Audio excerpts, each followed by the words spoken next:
Selamat datang kembali di Mitos dan Logos seputar arsitektur. Hari ini kita akan bahas semua hal tentang seliweran yang ada di dunia arsitektur. Jadi bagi kamu yang mau bertanya apapun itu, silahkan tulis di kolom komentar. Oke, kita akan mulai dari pertanyaan nomor 1. Monggo. Oke, pertanyaan yang pertama nih ya. Bikin rumah nggak boleh pakai batu bata, nanti mendatangkan kesialan. Oh, kesialan ya. Sial apa? Waduh, nggak tahu deh. Oke, bikin rumah sebaiknya tidak menggunakan batu bata. Agak aneh ya, karena kalau misalnya kita lihat dari sejarahnya, batu bata itu adalah salah satu sistem pemasangan konstruksi yang paling tua gitu ya. Jadi kalau lihat dari zaman dulu itu ya sudah ada tuh pasangan-pasangan batu bata, dan tentu saja sekarang kita bisa bilang batu bata itu adalah salah satu material yang paling teruji dibandingkan dengan material-material lainnya. Nah, mungkin kalau kita bahas tentang teman-temannya gitu ya, let's say bata putih gitu ya. Bata putih itu ada mungkin tahun 2000-an awal gitu ya, sekarang juga mulai jadi tren. Lalu juga banyak sekali pasangan-pasangan bata seperti mungkin pasangan roster atau anyaman bambu. Tentu setiap material punya kelebihan dan kekurangannya masing-masing. Misalnya, kita ambil yang paling head to head aja ya, batu bata merah dan juga batu bata putih gitu ya. Batu bata merah itu secara konstruksi dia lebih kuat, lebih tebal gitu, dan kalau misalnya dia sudah jadi dinding, dipukul itu lumayan keras. Tapi minusnya adalah masangnya itu agak lama gitu, karena kan dia kecil-kecil dan juga dia butuh spesi yang agak tebal. Berbeda dengan bata putih, dia karena bentuknya besar-besar, jadi masangnya itu lebih cepat dan spesinya juga sangat tipis sekali. Tapi pada saat jadi, kualitasnya tentu berbeda. Bata merah dipukul lebih keras, bata putih kalau kita pukul itu masih ada bunyinya. Makanya penggunaan bata putih itu biasanya lebih dipakai untuk bangunan-bangunan yang tinggi, misalnya seperti apartemen dan hotel, di mana batu bata putih itu nanti akan dilapis lagi dengan interior. Sedangkan kalau yang menggunakan bata merah itu biasanya lebih dipakai untuk perumahan-perumahan atau enggak tempat kita tinggal. Kurang lebih seperti itu. Jadi agak aneh kalau dibawa ke sialan.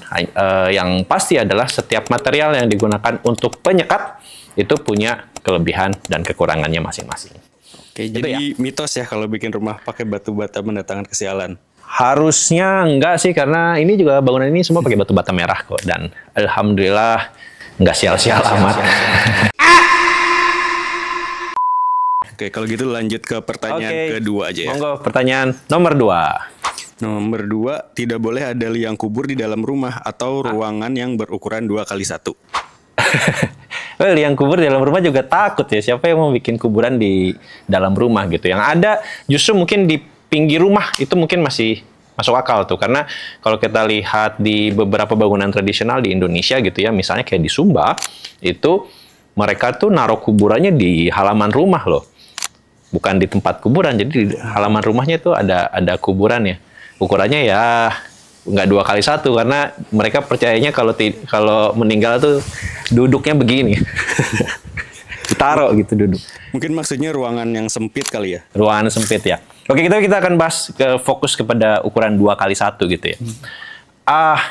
Pada dasarnya mau dibikin apapun ukuran 2x1 kalau dipakai aktivitas tuh ya tentu saja tidak enak, kecuali powder room, WC. Nah, masih oke lah itu ukurannya 2x1, karena dalam ruangan itu kita hanya butuh toilet saja kan, atau enggak mungkin toilet dan wastafel lah, let's say, yang penting nggak mandi. Atau mungkin misalnya shower top di situ, ya itu masih oke. Nah, di sisi lain kalau misalnya kita lihat gitu ya, di Jepang itu juga ada sebenarnya ruangan 2x1 untuk mereka tidur. Contohnya apa? Pernah lihat film Doraemon kan? Nah, itu tuh Doraemon tidur di lemari. Ukurannya 2x1 lah kurang lebih kalau manusia. Nah, tapi apakah itu lazim digunakan di sini? Tentu saja tidak. Jadi, menurut saya nggak mesti harus ada 2x1. Saya pun juga nggak mau lah kalau misalnya ada ruangan 2x1 dan dipakai aktivitas, kecuali WC ya. Jadi, itu bisa jadi logos. Oke, bisa jadi logos ya? Bisa jadi logos. Begitu lanjut ke pertanyaan ketiga aja. Pertanyaan ketiga, terakhir. Nih, harus ada ritual saat memasang pondasi rumah agar kuat. Ritual? Ritual apa? Iya. Nanam padi mungkin? Atau taruh emas? Kalau nanam padi, padinya nggak tumbuh dong kalau misalnya ditaruh pondasi di sana. Iya sih. Iya. Oke, Tentang ritual-ritual ya. Jadi memang kalau di Indonesia atau enggak budaya Nusantara lah ya kita bahasnya sebelum ada nama kata Indonesia. Kita tuh adalah sebuah wilayah yang memiliki banyak karunia gitu ya, dimana anggapannya kalau Kus Plus dulu bilang tanam tongkat pun jadi tanaman gitu kan. Oleh karena itu Tuhannya kita, Tuhannya orang Nusantara itu suka dianggap sebagai perempuan karena subur gitu ya. Makanya kita bilang juga Ibu Pertiwi kan, bukan Bapak Pertowo. Ya, jadi ada ritual-ritual yang memang sebenarnya itu lebih pada rasa syukur, di mana manusia itu sudah mencapai ke titik tertentu gitu. Apalagi kalau kita ngomonginnya bangun bangunan gitu. Bangun bangunan itu kan bukan hal yang gampang. Itu butuh banyak dana, butuh banyak orang, butuh banyak hal. Nah, oleh karena itu muncullah akulturasi budaya di mana kalau misalnya kita mau bangun sesuatu itu ditaruh padi lah ya kalau nggak salah, atau nggak apalah, saya juga tidak terlalu paham. Nah, tapi dari segi teknikal memang belum ada yang ngebahas apakah misalnya pada saat kita taruh padi di bawah pondasi itu akan membuat pondasinya lebih keras atau enggak ngebikin rezekinya makin makmur gitu. Itu juga tidak ada referensinya sampai sekarang, dan entah siapa yang mau meneliti itu. Kalau ada ya bagus lah, monggo itu silahkan dilakukan.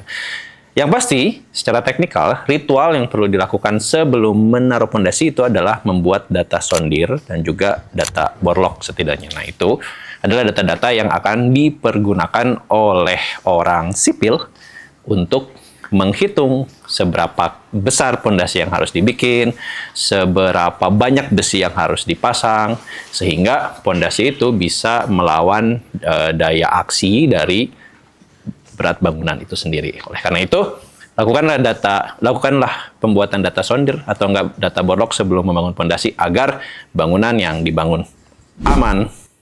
Oke. Lebih ke data ya ritualnya berarti. Iya, kalau teknikal data lah. Berarti sama kalau ritual topping off juga gitu. Topping off ada apa lagi? Pasang emas, pasang bendera. Pasang emas atau pasang bendera? Iya.